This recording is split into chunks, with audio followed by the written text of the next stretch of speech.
ایک جملہ میں کہا کرتا ہوں، آج آسان بات ہے، حضرت حسان کا شعر ہے، اس میں ایک جملہ ہے، خلقت مبرئا من کل عیب، آقا اللہ نے آپ کو ہر عیب سے پاک بنایا، عیب نبی کے قریب نہیں آتا۔ یہ تو پوچھ منکر صحابہ سے بھی کہ عیب نبی کے قریب آتا ہے، کہے گا نہیں۔ کہ عیب نبی کے پاس آتا ہے، کہے گا نہیں۔ کہ اللہ نے ہمارے نبی کو ہر عیب سے پاک بنایا یا نہیں، کہے گا ہاں جی پاک بنایا ہے، عیب نبی کے قریب نہیں آتا۔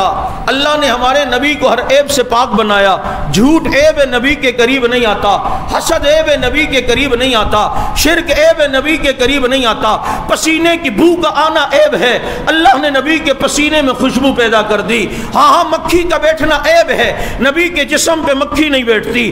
اب جمائی کا آنا سستی کی علامت ہے جو عیب ہے، میرے نبی کو جمائی نہیں آتی۔ سوتے ہوئے میں احتلام ہو جانا غفلت کی نشانی ہے، نبی کو سوتے ہوئے کبھی احتلام نہیں ہوتا۔ جو عیب تھا اللہ نے اس سے میرے نبی کو پاک کیا، عیب نبی کے قریب نہیں آ سکتا۔ اس سے پوچھ عیب نبی کے قریب آ سکتا ہے، کہے گا کہ نہیں۔ کہ پھر جب عیب نبی کے قریب نہیں آتا تو ماننا پڑے گا، عائشہ میں عیب ہوتا تو نبی کے قریب نہ آتی، ابو بکر و عمر میں عیب ہوتا تو آج وہ مصطفیٰ کے ساتھ نہ سو رہے ہوتے۔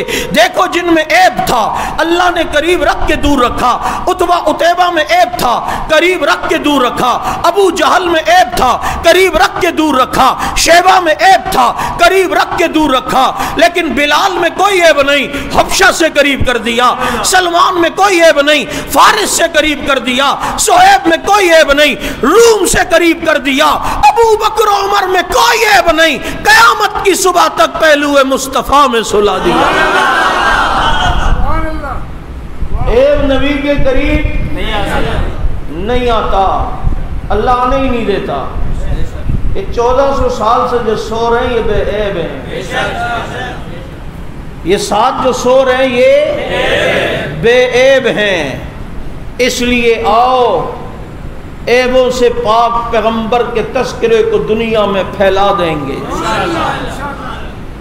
اور ساری دنیا میں نام محمد کا ڈنکا بجا دیں گے انشاءاللہ، اور ان کی عزت و حرمت کے لیے جان دینی پڑے تو اس کے لیے بھی تیار ہیں۔